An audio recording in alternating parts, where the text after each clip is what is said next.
공산주의에 있어서의 전략과 전술의 변화가 불가피하다는 것을 인식하기 시작했고, 특별히 소련에서, 그러니까 러시아에서 벌어졌던 공산 폭동과 같은 방식으로는 이미 먹고 사는 문제는 해결되어서 먹고 사는 문제에 있어서는 크게 불만을 가지기 어려운 이미 발전된 상황에 있는 서유럽에서는 다른 형태의 공산 혁명이 필요하다는 것을 사람들이 인식하게 되었습니다.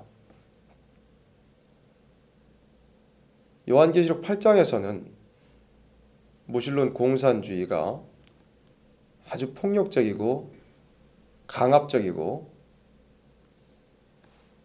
탄압하는 형태의 공산혁명을 벌였다면, 이제 요한계시록 9장에서는 다섯 번째 나팔이 불었을 때 미혹하는 방식이라고 성경에 이렇게 예언이 되어 있습니다.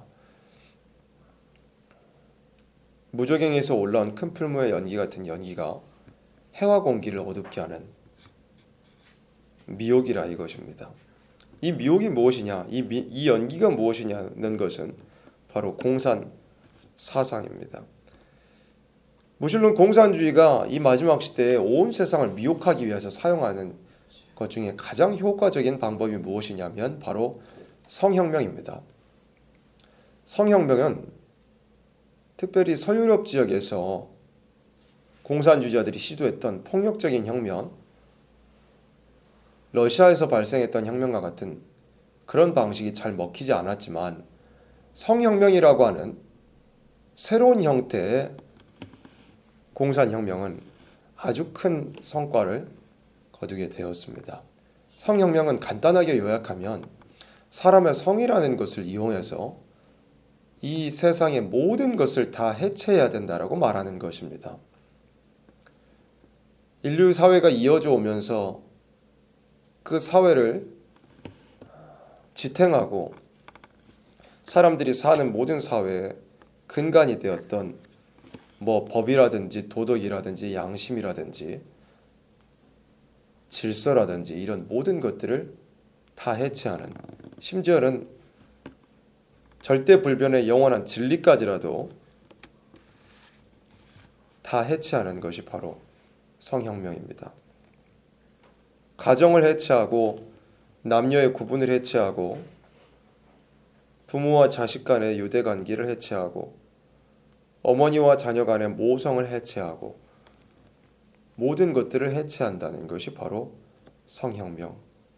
하나님께서 사람에게 허락하신 창조의 질서와 사람이 가장 복되게 살 수 있는 방법이 무엇인가 하는 것을 전부 해체해버리는 것이 바로 성혁명입니다. 그러면 우리가 성혁명이 무엇인지 알기 전에, 성혁명은 모든 것을 해체하는 것이라고 했는데, 그러면 도대체 무엇이 해체되는지 먼저 알아야 됩니다. 그게 뭐냐면, 그래서 우리 기독교인들이 정말 창세기 바로 알아야 됩니다. 창세기 바로 알아야만이 하나님께서 사람이 가장 복되게 살 수 있는 것이 무엇인가, 에덴 동산에서부터 사람이 어떤 축복을 누리면서 살기를 원하셨는가를 알 수 있고, 또 이 마지막 시대에 인생이 범죄함으로 타락하여서 상실하여 버린 축복을 어떻게 회복시켜 주실 것인가에 대한 것이 창세기 안에 다 들어있습니다. 하나님은 알파와 오메가의 하나님이시므로 지금 이 상태에서 우리는 범죄하고 타락한 상태로서 축복을 잃어버린 상태이지만, 예수님의 십자가로부터 시작하여서 모든 것들을 다시 회복시키는 일이 시작되었고, 천년왕국 예수님의 재림을 통하여서 모든 것이 이제 회복되고 잃어버렸던 축복을 다시 되찾게 될 텐데, 그 축복이 무엇이고 우리가 잃어버렸던 것이 무엇인가, 우리가 되돌아가야 할 것이 무엇인가를 말씀을 할 때 창세기에 그런 것들이 다 기록되어 있습니다. 그래서 성혁명이라는 것은 모든 것을 해체하는 것인데, 그 해체되는 것이 무엇이냐면 하나님께서 사람을 지으신 모든 질서와 사람에게 명령하신 모든 법들이었습니다. 창세기 말씀 보면 창세기 2장 18절에 같이 앞에 보시는 대로 합독합니다. 찾으셔도 좋습니다. 합독합니다. 여호와 하나님이 가라사대 사람의 독처하는 것이 좋지 못하니 내가 그를 위하여 돕는 배필을 지으리라 하시니라. 아멘. 하나님께서 영원히 영광을 함께 누릴 존재로서 사람을 만드셨습니다. 하나님의 형상으로 만드셨어요. 그리고 이 아담이 하나님의 형상대로 지음받은 아담이 독처하는 것을 좋게 보지 않으시고 그를 돕는 배필인 하와를 지어서 함께 살게 하셨습니다. 이 원리라는 것은 하나님께서 사람을 창조하신 원리와도 사실 동일합니다. 하나님은 스스로 영광을 가지고 계신 분이었지만 홀로 계시기를 기뻐하지 않으셨습니다. 그래서 사람이라는 하나님의 영광을 위하여서 하나님의 형상대로 창조받은 사람이라는 존재를 하나님께서 만드셨어요. 그래가지고 함께 영광을 누리기를 원하셨습니다. 홀로 계시기를 원치 않으시고 함께 계시기를 원하셨던 거예요. 그리고 하나님의 형상대로 창조하신 이 사람 아담도 홀로 있는 것을 원치 않으시고 같이 있기를 원하셨습니다. 누군가와 같이 있기를 원하셔서 돕는 배필을 지으신 겁니다. 그러니까 사람은 혼자 살 수 있는 것이 아니고 같이 살아야 된다는 것입니다. 그런데 같이 살아야 된다는 것의 의미가 무엇이냐 할 때 창세기 2장 24절 같이 함독합니다. 이러므로 남자가 부모를 떠나 그 아내와 연합하여 둘이 한 몸을 이룰지로다 이것입니다. 그래서 사람이 독처하는 것을 좋지 못하게 여기시고 하나님께서 그 갈빗대를 취하여서 하와를 만드셨는데 돕는 배필을 만드셨는데 돕는 배필을 만드셔서 하나님께서 원하셨던 목적은 무엇이었느냐 원하셨던 것이 무엇이냐면 남자와 여자가 만나서 가정을 이루는 것을 하나님께서는 원하셨습니다. 이게 창세기에서 사람이 제일 복되게 살 수 있는 사람으로서 제일 복되게 살 수 있는 것이 무엇인지를 알려준 것. 그게 뭐냐면 가정을 이루어서 살아야 된다는 것입니다.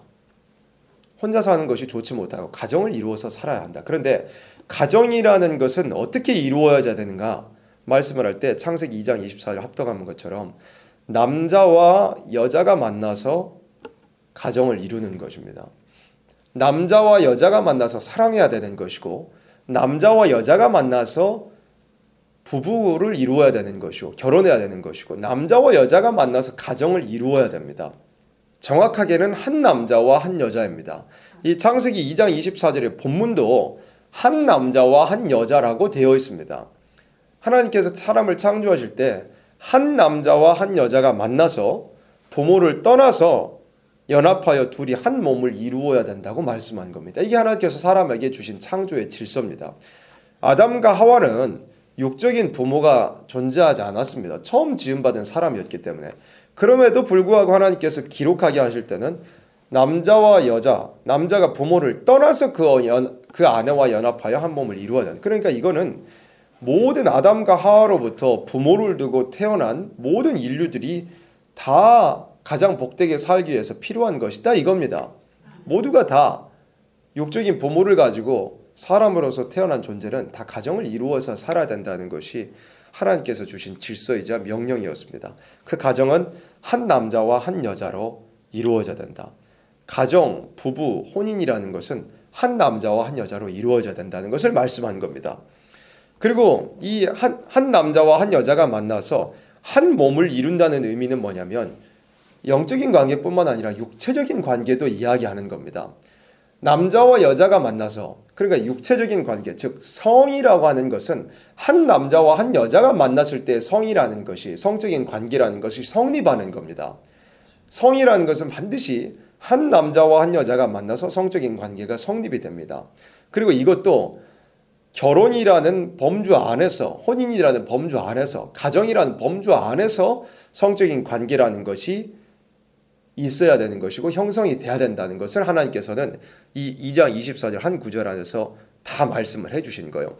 그러면 남자와 여자가 만나서 혼인을 하고 결혼을 하고 부부를 이루고 가정을 이루고 또 육체적인 성적인 관계를 가지게 된다면 그 범주 안에서 그러면 그 목적이 무엇이냐면 반드시 어디로 이어져야 하느냐면 창세기 1장 28절에 말씀한 것처럼 하나님이 그들에게 복을 주시며 그들에게 이르시되 생육하고 번성하여 땅에 충만하라 땅을 정복하라 바다의 고기와 공중의 새와 땅에 움직이는 모든 생물을 다스리라 하시니라.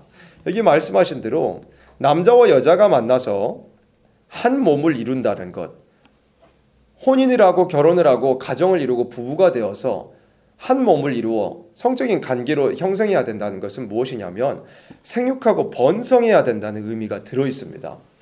그러니까 성이라는 것이 어디로 연결되느냐면 반드시 생명을 잉태하는 것으로 연결돼야 된다는 것입니다. 그리고 성이라는 것이 생명까지 연결되었으면, 자녀를 생육하고 번성하는 것까지 연결되었으면, 단순히 사람에게 주신 생육과 번성의 의미는 짐승이 번식하는 것과는 또 다른 의미를 가지고 있습니다. 짐승은 그저 자기의 본성, 하나님께서 허락하신 본성에 따라서 그저 번식하는 정도입니다. 표현하자면. 그런데 사람에게 주신 생육하고 번성하라는 명령은 그와 차이가 있습니다. 말라기 성경에서 말씀을 할 때 여호와는 영이 유여하실지라도 오직 하나를 짓지 아니하셨느냐, 어찌하여 하나만 지으셨느냐, 이는 무엇이라고 되어 있습니까? 경건한 자손을 얻고자 하심이니라 말씀했습니다. 사람에게 생육하고 번성하라는 의미는 경건한 자손, 그러니까 거룩한 자손으로서 그 영이 살아있는 생명을 가지고서 하나님을 섬기는 자녀들을 양육해내야 될 책임까지도 함께 부과가 된 겁니다. 한 남자와 한 여자가 만나서 결혼을 하고 혼인을 하고 부부가 되고 가정을 이루고, 그리고 한 몸을 이룬다는 육체적인 관계, 성적인 관계를 통하여서 생육하고 번성해야 되는데, 단순히 짐승과 같은 번식이 아니라 말라기 2장에 말씀한 것처럼 경건한 자손, 그 영이 살아있어서 하나님을 공경하고 하나님을 섬기는 경건한 자손을 만들어내야 된다는 것을 말씀을 한 것입니다. 그러면 경건한 자손을 만든다는 것은 무엇이냐면 가정 안에서의 양육의 책임입니다. 성이라는 것이, 그러니까 가정이라는 것이 이루어지고 그 안에서 성이라는 것이 있고, 성이라는 것은 반드시 생육과 번성, 그러니까 생명의 잉태라는 것과 연결되고, 생명의 잉태라는 것은 반드시 책임으로 연결됩니다. 바르게 양육하고 바르게 교육할 만한 해야 되는 그런 책임과도 반드시 연결됩니다. 그리고 나서 예수님께서 마태복음 19장 등에서 말씀하신, 복음서에서 말씀하셨는데, 예수님께서도 이렇게 말씀하셨어요. 말씀하시기를 이러므로 사람이 그 부모를 떠나서 아내에게 합하여 그 둘이 한 몸이 될지니라 하신 것을 읽지 못하였느냐. 예수님께서 아까 창세기 말씀을 직접 인용을 하셨습니다. 그러니까 한 남자와 한 여자가 만나가지고 혼인을 하고 결혼을 하고 가정을 이루어야 된다는 겁니다. 그리고 한 몸이 된다. 이 가정 안에서의 성적인 관계가 있어야 된다는 겁니다. 가정 안에서의 성적인 관계가 있어야 된다는 걸 말씀했어요. 그런데 예수님께서 그 다음 구절에 말씀을 할 때 내가 너희에게 말하노니 누구든지 음행한 연고 외에 아내를 내어버리고 다른 데 장가되는 자는 간음함이니라라고 말씀했습니다. 예수님께서 말씀하신 의도가 무엇이냐면 이 결혼, 혼인이라는 가정이라는 범주를 벗어나서 육체적인 관계, 성적인 관계가 있다는 것은 이것은 범죄라는 것입니다. 그러니까 성적인 관계라는 것은 반드시 가정이라는 범주 안에서, 가정이라는 틀 안에서 반드시 이루어야 될 것을, 그러니까 가정이 유지되기 위해서 필요한 도덕성이라는 것을 예수님께서 제시해 주신 것입니다. 가정이라는 것은 반드시 절개가 있어야 되고 또 남녀 간에 서로 간에 신뢰가 있어야 되고, 가정이라는 범주를 벗어난 여러 가지 육체적인 관계들은 다 범죄라는 것을 예수님께서 말씀해 주신 것입니다. 그래서 정리를 해보자면 앞에 화면과 같이 이렇게 정리할 수 있습니다. 한 남자와 한 여자가 만나서 사랑을 하고 결혼을 하고 가정을 이루어야 된다는 것을 하나님께서는 창세기에서부터 인생들에게 주신 것입니다. 이게 질서가 하나님의 법이고 명령입니다. 그리고 이 범주 안에서 한 남자와 한 여자가 만나서 사랑하고 결혼하고 가정을 이루는 이 범주 안에서, 이 틀 안에서 한 몸을 이루어야 됩니다. 한 몸을 이룬다는 것은 성적인 관계를 의미합니다. 그리고 성적인 관계를 통하여서 반드시 무엇으로 이어져야 되느냐면 생육하고 번성인데, 생육과 번성은 어떤 의미를 가지고 있냐면 생명을 잉태해야 된다는 겁니다. 생명을 잉태하고 그냥 짐승의 번식과 다르다는 것은 경건한 자손을 길러내야 한다는 책임까지도 함께 부과가 되는 겁니다. 그리고 이런 정상적인 가정이 유지되기 위해서는, 보존되기 위해서는 반드시 도덕성이라는 것이 필요한 것을 예수님께서도 말씀을 했습니다. 그러니까 이 지금 화면 안에 펼쳐서 적어놓은 이 모든 것들이 사실은 동의어입니다. 이 중에 하나만을 떼어가지고 이야기할 수가 없는 것입니다. 하나님께서는 이 모든 것들이 반드시 함께 있어야만이 사람이 가장 복된 생활을 이어나갈 수 있고 하나님의 뜻에 합당한 생활을 이어나갈 수 있다는 것을 말씀을 하는 거예요. 창세기에서부터. 그런데 아까 보았던 것처럼 이 마지막 시대 요한계시록 9장에 말씀한 대로 공산주의자들이 사람을 미혹하는 것 중에 가장 효과적인 방법, 또 실제로 이 지금 오늘이라는 날에 성과를 내고 있는 방법이 무엇이냐면 바로 성혁명입니다.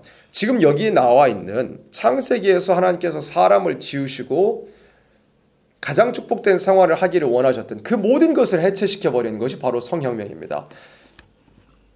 지난 시간에도 보았던 것처럼 공산당 선언, 공산주의는 하나님께서 이렇게 말씀하신 모든 것을 해체하는데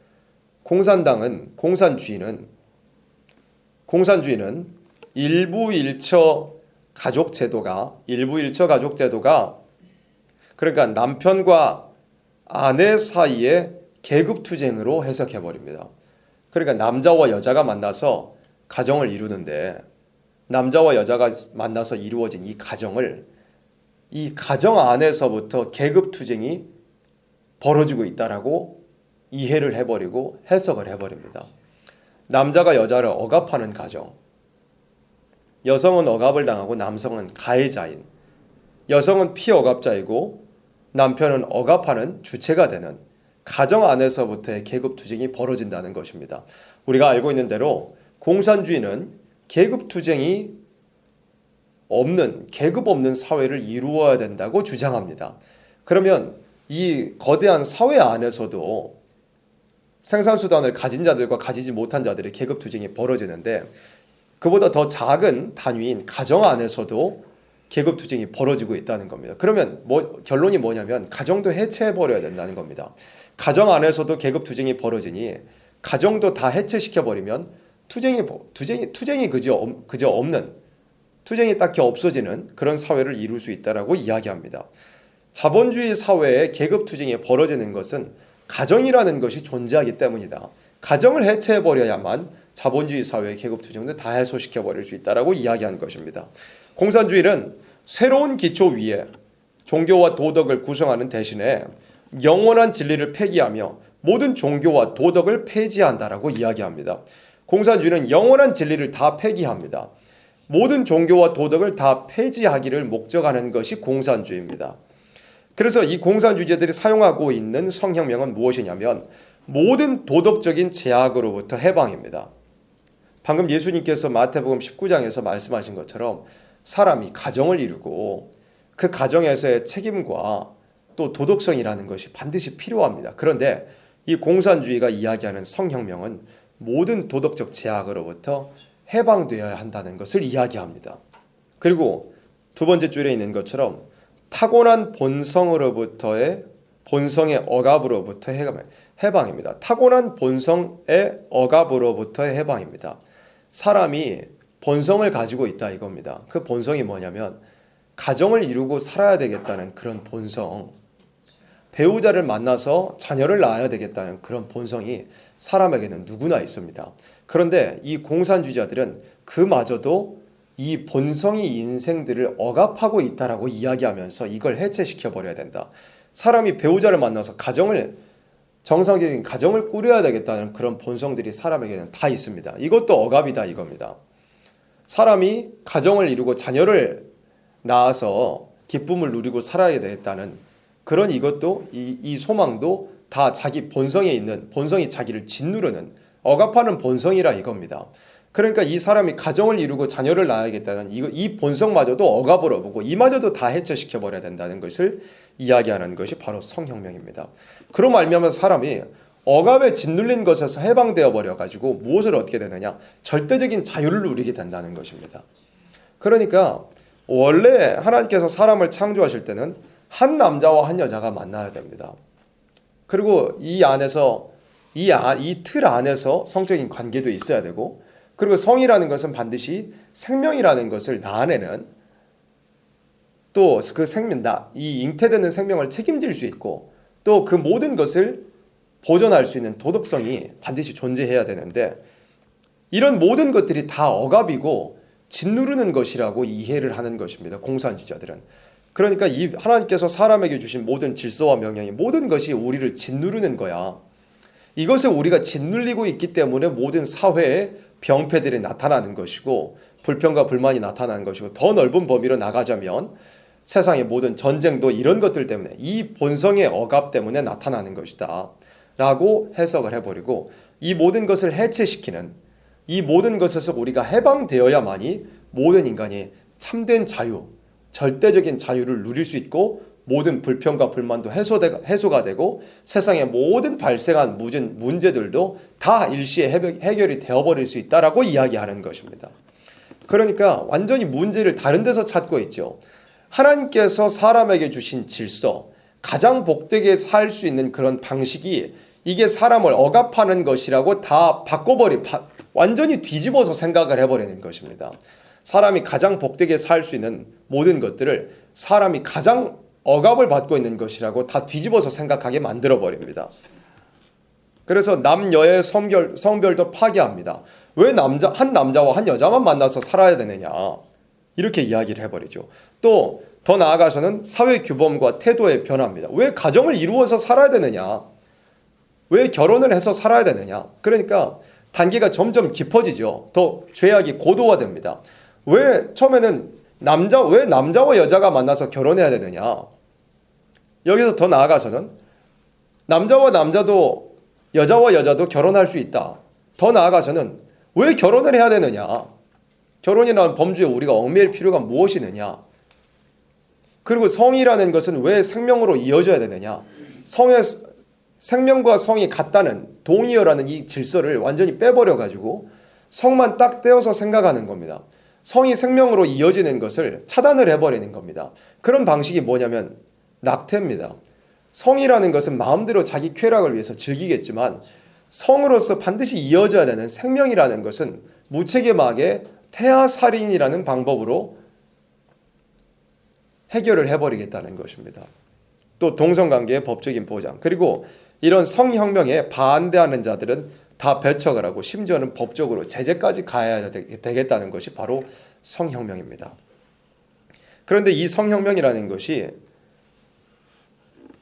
하나님의 창조 질서를 파괴한다라는 말로써 사람들을 미혹하지 않습니다. 우리가 성경에 반대해야 된다, 우리가 하나님을 대적해야 된다라고 이야기하면서 사람들을 미혹하는 것이 아니라 무엇으로 미혹하느냐면 자유, 관용, 정의, 평등, 차별금지, 다양성, 이런 여러 가지 굉장히 좋아 보이는 말들로 사람들을 미혹합니다. 우리가 자유해야 된다. 굳이 이런 우리가 살아왔던 지난 이 수구적이고 전통적인 방식에 우리가 얽매이지 않고 자유롭게 살아야 된다. 이것이 현대적인 인간이다 라고 이야기합니다. 그리고 다른 어떤 성적 지향을 가진 사람들에 대해서도 우리가 관용해야 된다라고 이야기하기도 합니다. 정의라는 것의 개념이 완전히 바뀌어버리기도 합니다. 그리고 모든 사람들이 평등하니까 그 평등을 다 이해를 해줘야 되고 평등을 보장해줘야 된다고 이야기합니다. 서로 차별하지 말아야 된다. 또 다양성을 인정해줘야 된다라고 이야기하는 그런 여러 가지 미혹들로 사람들을 잘못된 길로 가게 하고 있습니다. 그런데 사실 이런 미혹들에 사용되는 이런 용어들을 살펴보면 자유와 평등이라는 게 있는데 사실 자유하고 평등이라는 것은 절대 양립할 수 없습니다. 모든 사람들이 평등해지기 위해서는 반드시 자유가 박탈이 돼야 됩니다. 모든 사람들이 평등해지려면 자유가 박탈이 돼야 됩니다. 한 가지 예시를 들자면 군대를 생각하면 쉽죠. 군대는 자유가 없는 집단입니다. 군대에서는 모든 사람들이 밥도 똑같은 것을 먹고 옷도 똑같은 것을 입어야 되고 시간도 다 시간표에 맞춰서 동일하게 살아야 합니다. 모든 사람들이 군대 안에서는 명령에 따라 평등하게 살아야 합니다. 그렇기 때문에 모든 사람들이 각자 자기가 입고 싶은 어떤 옷을 입고 싶다는 그런 생각들, 어떤 것을 먹고 싶다는 그런 생각들을 다 짓눌러 버려야 됩니다. 그러면 뭐냐면 당연히 자유가 박탈됩니다. 모든 사람이 평등해져야 된다면 자유를 박탈을 해버려야 됩니다. 그리고 굉장히 강압적인 방식을 사용해야 됩니다. 그래서 그리고 자유를 보장해 준다는 것은 평등할 수 없다는 것을 가리킵니다. 자유라는 것이 보장된다면 모든 사람들이 각자 먹고 싶은 것도 다르고 입고 싶은 것도 다르고 하고 싶은 것도 달라집니다. 그러면 그 자유들을 보장하기 위해서는 평등이라는 것이 존재할 수가 없게 됩니다.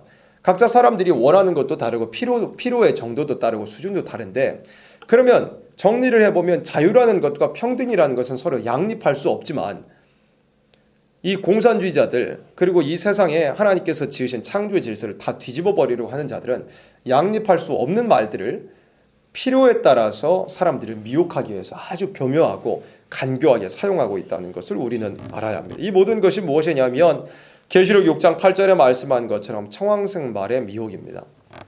청황색 말은 겉으로는 굉장히 살려주는 것처럼 청색, 살려주는 색깔을 띠고 있지만 사실 그 말에 속아가지고 타버리면 그 말을 타버리고 그 말에 이끌려가게 되면 황색, 죽음에 이르게 하는 그 색깔, 그 탄자의 이름은 사망이니 음부가 그 뒤를 따르더라 말씀한 것처럼 다 사망으로 가버리는 것입니다. 그래서 실질적으로 이런 사상을, 이 성혁명의 사상을 펼쳐있는 사람이 누구냐면 바로 공산주의자 비렐름 라이라는 자입니다. 비렐름 라이는 전통적인 결혼이나 전통적인 가족을 전부 해체해버려야 된다 라고 이야기합니다. 사람들이 아무런 제약 없이 자신의 성적 욕망을 충족시킬 수 있다면 인생의 모든 재앙은 영원히 사라져버릴 것이라고 이야기합니다. 이 비르름 라이라는 사람은 마르크스의 이론과 프로이트의 이론, 그러니까 마르크스는 억압을 당하고 있기 때문에 이 사회 전체적으로 대단한 혁명, 큰 규모의 사회적인 혁명이 필요하다고 이야기했던 사람이 바로 마르크스고, 프로이트라는 정신분석학자는 무엇을 이야기했느냐면 사람이 성적인 것을 억압을 당해 있기 때문에 이런 것들을 어떤 방식으로든 해소를 시켜줘야 된다라고 이야기했던 것이 바로 프로이트입니다. 그런데 사실 성경은 무엇을 말씀하냐면 사람이 절제와 인내라는 것이 있어야 된다고 말씀합니다. 사람이 범죄하여 타락해버렸기 때문에 절제와 인내로서 그 죄악이라는 것, 죄악의 본성을 억눌러내지 않으면 그것을 그냥 있는 대로 다 풀어버리면 결국에는 사람은 그 자기의 죄악에 이끌려가는 종이 되어버리고 맙니다. 여러 가지가 마찬가지예요. 성도 마찬가지고 성이라는 것을 적절하게 절제하고 인내하지 못하면 오히려 성이라는 것을 적절하게 인내하고 절제를 시키면 결혼이라는 범주 안에서 자유롭게 아름다운 생활을 할 수 있지만 그런 것들을 절제하지 않고 인내하지 않아 버리면 오히려 성중독이라는 것으로서 자기가 거기에 이끌려가게 될 수밖에 없게 됩니다. 뿐만 아니라 물질도 마찬가지죠. 물질이라는 것도 우리가 절제하고 인내해서 올바르게 사용한다면 오히려 이 물질이라는 것을 바로 사용할 수 있는 자유를 누릴 수 있는데 올바르게 사용할 수 있는, 그런데 이 물질이라는 것에 있어서도 절제하고 인내하지 못해버리면 오히려 물질의 종이 되어서 끌려가게 돼버립니다. 사람이라는 것은 이 죄악된 본성을 절제와 인내를 통하여서 적절하게 눌러낼 수 있어야만이 오히려 진리 안에서 자유를 누릴 수가 있게 됩니다. 이걸 잘 컨트롤하고 필요에 따라서 올바르게 사용할 수 있는 자유를 누리게 될 수 있다 이겁니다. 그래서 사람이 절제와 인내를 잊어버리면 모든 이 절제와 인내를 자신을 억압하는 것으로 인식하고 이 모든 것을 풀어 헤쳐버리면 자기가 오히려 거기에 종이 되어서 살아갈 수밖에 없게 됩니다. 그런데 이 공산주의자들은 그런 것들을 다르게 이야기하죠. 그러니까 프로이트라는 사람도 성적으로 억압을 당하고 있으니까 이런 걸 어떤 방식으로 해소시켜줘야 된다고 이야기했습니다. 마르크스는 이 억압에 맞서서 사회적인 혁명이 필요하다고 했던 사람이고 비르름 라이는 이 두 가지를 합친 겁니다. 사회적인 혁명이 필요하다는 마르크스의 이 생각과 프로이트가 이야기하는 성적으로 억압당해 있으니 이걸 해소시켜야 된다라는 이 이론을 함께 융합을 한 겁니다. 함께 더해가지고 성적으로 억압을 당하고 있으니 사회적으로 이 모든 것들 다 뒤집어 엎어버려야 된다고 이야기했던 게 바로 비르름 라이의 이론입니다. 사회의 모든 문제들이 왜 발생하느냐? 성적으로 사람들이 다 억압당해 있다. 이 근본이 무엇이냐? 왜 억압을 당하느냐? 기독교의 근본을 두고 있는, 기독교 진리의 근본을 두고 있는 전통적 결혼, 전통적 가족 때문에 사람들이 억압을 당하고 있다 이것입니다. 그래서 사회의 모든 문제가 발생을 하게 된 것이다. 그러면 어떻게 해야 되느냐? 이런 것들을 다 해체시켜버려야 된다라고 이야기하는 겁니다. 그러면 이 전통적 결혼과 전통적 가족을 해체하는데 가장 효과적인 방법이 무엇이냐면 아이들과 청소년들입니다. 아이들과 청소년들을 성애화시키는 것입니다.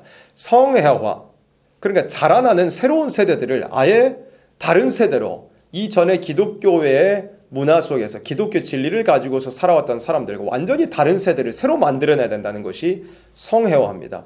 성애화가 무엇이냐면 쉽게 성을 사랑하게 만드는 겁니다. 모든 것을 성적인 것으로 인식하게 만드는 것이 바로 성애화입니다. 그러니까 모든 눈으로 보는 것과 귀로 듣는 것을 모든 것들을 연결하면 다 성적인 것으로만 인식하게 만들어 버립니다. 그리고 모든 언어라든지 모든 보는 것과 듣는 것, 모든 삶에 있어서의 모든 것들을 성적인 것으로만 다 귀결되게 연결지어 생각하고 듣고 보고 말하도록 그렇게 어린아이들을 교육시키는 것입니다. 그러니까 정상적인 삶을 불가능하도록 모든 것에는 다 성적인 의미가 들어있다. 그런 것들을 성적인 것으로 연결하도록 어린아이들을 그렇게 교육을 시켜버리는 것입니다. 그리고 어려서부터 성을 탐닉하게 만들고 어려서부터 너의 이 본성에 끌리는 대로 또 잘못된 자들에게 교육받은 대로 그냥 살아가는 것이 바로 자유다라고 가르쳐주는 것입니다. 그래서 이런 것들에 방해가 되는 요소가 무엇이냐면 하나님의 존재가 방해가 됩니다. 교회의 존재가 방해가 됩니다. 그리고 전통이라는 것이 방해가 되고 부모, 교사라는 존재들이 바로 방해가 되는 요소들입니다. 그러니까 어린아이들에게 너희들은 자유롭게 자라나야 돼. 성을 탐닉하면서 그 본성에 맞게 절대적인 자유를 누리면서 살아가야 돼. 그런데 이런 것들을 자유를 위해서 살아가기 위해서는 방해되는 것들이 뭐냐면 하나님이라는 존재, 또 교회, 전통, 부모, 교사. 그러면 어린아이들에게 이렇게 교육을 하는 겁니다. 너희들이 억압을 당하고 있기 때문에 자유를 누리면서 살기 위해서는 이 모든 방해하는 것들을 제거해야 된다. 그러니까 자라나는 기성세대들은 이 시대에 여러 가지 잘못된 교육을 받으면서 전통을 따라서 살려고 하지 않죠. 소위 말하는 MZ세대라고 하는 사람들은 기존의 전통을 아주 수구적인 것으로만 다 치부해버리고 자신들의 그냥 원하는 대로 살아가기 바쁜 것이 바로 이 세대입니다. 그런 영향들도 다 들어있죠. 그리고 이후에 공산주의의 이 문화적인 혁명, 비르름라이의 이런 성혁명을 계승한 자들이 바로 프랑크푸르트 학파라고 하는 사람들입니다. 그 사람들 중에 대표적인 한 사람이 누구냐면 바로 헤르베르트 마르쿠제라는 앞에 보이는 사람인데, 이 사람은 무엇을 주장했느냐면 자신의 책 에로스와 문명이라는 책에서 이 억압이라는 것이 정확하게 무엇이냐, 인간의 에로스, 그러니까 성적인 욕망을 억압하는 것이다. 성적인 욕망이 억압되어 있기 때문에 사람들이 불만이 나오고 불평이 나오고 심지어는 전쟁과 대량 학살로까지 발산되게 되는 것이다, 발현되게 되는 것이다 라고 이야기합니다. 모든 문제의 근본이 인간 속에 있는 이 에로스를 억압하는 것이다 라고 그 원인 분석을 이렇게 합니다. 그러면 이걸 해체시켜 버려야 되겠죠. 그래서 사람이 어떻게 살아야 되느냐, 이 모든 문제를 해결하기 위해서 사람이 어떻게 살아야 되느냐, 당장의 쾌락을 좇아서 살아야 된다 이것입니다. 원래 인간 사회라는 것은 뭐냐면 인간 인류가 이어져 오면서 사람들은 아까 설명한 것처럼 참는 법을 배우면서 살아왔습니다. 그게 정상적인 삶이고 자신을 위한 삶이라는 것을 배우면서 살아왔습니다. 어린아이들에게 가르치는 그런 어떤 동화 중에서도 마시멜로 이야기라는 게 있죠. 마시멜로 이야기라는 그런 소설이 있는데, 마시멜로라는 것을 달달한 이 과자, 마시멜로를 지금 당장 먹어버리면, 그러니까 부모님이나 가르치는 사람들이 이렇게 규칙을 세워놓죠. 지금 당장 마시멜로를 먹고 싶어도 이런 걸 참으면 나중에 몇 개를 더 주겠다라고 아이들을 교육하는 그런 방식입니다. 어려서부터 인내하고 절제하면 나중에 가면 더 많은 열매를 얻게 되고 아주 좋은 성과를 얻을 수 있게 된다는 것을 어린 아이 때부터 이 과자 하나를 두고서도 가르치는 것인데, 그러니까 인간 사회가 그런 것들을 가르치면서 이어져 내려왔었어요. 정상적인 인간 사회라고 한다면. 그런데 이런 것들을 억압으로 보아버리는 겁니다. 억압으로 보아야 되고, 이런 것들이 억압이니까 이런 것들 때문에 문제가 발생하니까 그런 것들 참지 말고 눈앞에 있는 마시멜로 당장에 다 먹어 치워버려야 된다라고 이야기하는 겁니다. 그리고 사람의 인생이라는 것이 정상적인 가정을 이루기 위해서, 또 자녀를 양육하기 위해서 오늘이란 날에 내가 참고 인내하고, 이 경제적인 활동을 하는 사람들은 돈을 벌어서 소득이 생기면 그런 것들을 저축을 하기도 하고 잘 보존해 놓기도 하고 아껴 쓰기도 하고 절제하기도 하고, 왜? 나중에 가정을 이루고 자녀를 낳기 위해서 절제하고 인내하기도 한다 이겁니다.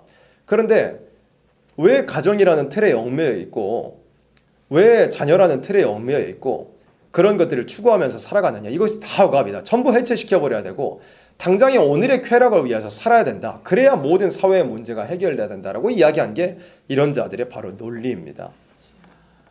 그러니까 이 시대는 사람들이 인내하지 않고 절제하지 않죠. 모든 것에서 그렇습니다. 비단 성혁명이라는 성의 이 측면에서만 그런 것들이 아니고 사람들이 다 절제하지 않는 세상이 되어버렸습니다. 젊은 세대들은 굳이 가정을 이루거나 자녀를 양육해야 될 필요성을 느끼지 않습니다. 그러면 사람이 가정이나 자녀에 대한 계획이 없다면 딱히 오늘이란 날에 내가 참고 살아야 할 이유가 없는 겁니다. 그러니까 젊은 세대들 같은 경우에도 소득이 생기면 한 달, 두 달, 몇 달 일을 해서 그런 것들을 저축하거나 미래를 위해서 아껴두지 않고 당장 다 소비를 해버립니다. 그러니까 코로나 시대에 사람들이 소비가 줄고 경제가 어려워졌다고는 하지만 백화점에서 명품을 파는 그런 명품관에서 매출이 어마어마하게 증가를 했는데 그 매출의 절반은 20대라고 합니다. 수백만 원씩 하는 그런 명품의 매출의 절반이 20대라고 합니다. 이 20대나 30대의 젊은 청년들이 20대라고 하면 이 직장에서 정착을 하기도 전의 시기입니다. 우리가 알고 있듯이 뭐 아르바이트를 하거나 뭐 소소하게 돈을 버는 그런 정도인데, 그리고 사회 아주 초년생 정도인데 20대의 사람들이 청년들이 그냥 돈 버는 대로 명품을 위해서 그냥 다 소비를 해버린 거고, 뭐 아껴둘 필요가 무엇이느냐, 결혼도 하지 않고 자녀도 갖지 않을 텐데 당장 내가 번 것 내가 써버리겠다 이겁니다. 20대 남성들은 요즘 소위 말하는 카푸어, 자신이 월급 받아서 소득이 생기면 그걸 전부 다 뭐 외제차, 굉장히 비싼 외제차에 할부로 다 넣어버리는 것입니다. 그리고 외제차 이렇게 끌고 다니면서 여러 사람들과 그런 문란한 관계를 맺고 다니는 그런 시대가 되어버렸어요.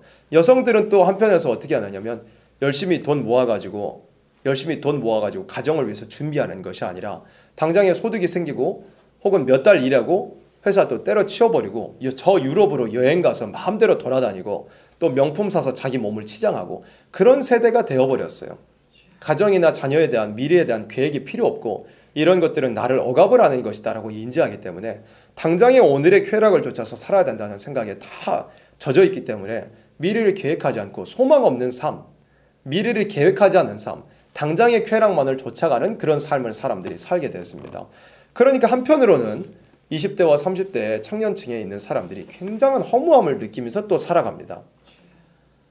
쾌락이라는 것이 그렇죠. 당장에는 무엇인가 채워지는 것 같지만 지나가 보면 모든 것이 다 허망해져 버리고 다시 배고파져 버리는. 그러니까 우리나라에도 이런 쾌락주의의 쓰나미가 몰려와가지고 원래 우리나라라고 하면은 마약이라고 하면은 굉장히 먼 이야기처럼 느꼈어요. 어떤 무슨 영화에나 나오는 이야기처럼 저기 무슨 남미나 어떤 곳에서 저기 아프리카나 못 사는 나라에서 굉장히 생활의 수준도 낮은 그런 나라들, 혹은 외국에서 무슨 갱들이 무슨 마피아들이 마약에 거래를 하고 마약을 하고 그런 일들로만 아주 먼 이야기들로만 생각했는데 우리나라에서 또 쾌락주의가 스며들어오면서 이 10대 층에서도 마약이 어마어마하게 성행하고 있다라고 메이저 언론에서도 그렇게 보도하는 것을 보았습니다. 심지어 표현하기로는 우리나라가 이제 마약 공화국이 되었다. 심지어는 10대들이 텔레그램이라는 그런 보안이 잘 되는 메신저를 통하여서 마약을 사기도 하고 마약을 팔기도 하고, 그래서 정부 당국에서 마약 사범들을 검거하기 위해서 수사를 해보니까 마약을 파는 사람이 누군가 잡아보니까 10대였대요. 그러니까 10대들까지라도 마약 사범 밑에는 마약에 그렇게 취하여 있는 그런 일들이 벌어지고 있다고 합니다. 마약 사범 10대들이 수백 명가량 잡혀가기도 하고 그런 일들이 벌어진다고 합니다. 그럼 멀리 있었던 마약의 그 당장의 쾌락을 줬는 그 끝이라고 할 수 있는 마약에도 우리나라가 상당히 많이 무너지고 있다, 이런 것들을 볼 수 있습니다. 그리고 낙태도 마찬가지죠. 낙태도 당장의 쾌락을 줬기 위해서 또 책임은 다 회피하여 버리는 낙태. 또 요즘 세대에서는 이것도 이미 지나간 말이 되어버렸는데, 유행이 지난 말이 되어버렸는데 욜로라는 것이 있습니다. 욜로가 뭐냐면 YOLO를 발음하기를 욜로라고 발음을 하는데 줄임말입니다. YOLO인데 You only live once입니다. 너 인생 한 번밖에 안 살아. 인생 한 번밖에 살지 않기 때문에 최대한 즐기면서 살아야 된다는 것이 바로 욜로입니다. 그래서 표현하기를 욜로족이다. 욜로를 쫓아가는 족이다. 그러니까 인생 한 번밖에 살지 않는데 그렇게 절제하고 인내하고 살 시간이 어디 있느냐. 당장에 내가 할 수 있는 것 하면서 살자라고 이야기하는 게 바로 욜로였습니다. 이것도 이미 유행 지난 말이 돼버렸어요. 그래서 이런 성혁명에 근거하여서 하나님께서 인간에게 가장 복되게 살 수 있는 삶이 무엇인가를 알려주신 이런 창세기로부터 기록된 모든 것들을 다 뒤집어 엎어버리고 진리를 대적하고 사망과 음부로 달려나가는 그런 성혁명, 이런 전술을 공산주의자들이 사용하고 있고, 폭력적이고 정치적인 그런 마르크스가 주장했던 과거의 공산폭동은 여러 나라에서 실패했을지 몰라도 이 성혁명이라는 것은 아주 성공적이어서 온 세계에서 대단한 성과를 거두고 있는 것이 오늘의 현실입니다. 그래서 우리는 이 마귀의 미혹이 무엇인가를 바로 알고 얼마나 이 마귀들이 하나님의 창조의 질서를 무너뜨리고 모든 것을 다 뒤집어 엎고 해체시키고 있다 하는 것을 우리가 알고서 이런 것들을 바로 방어하고 또한 물리쳐내기 위해서 말씀으로 잘 무장되어 있어야 될 것이다. 이것입니다. 이 시간 말씀은 여기까지 보도록 하겠습니다.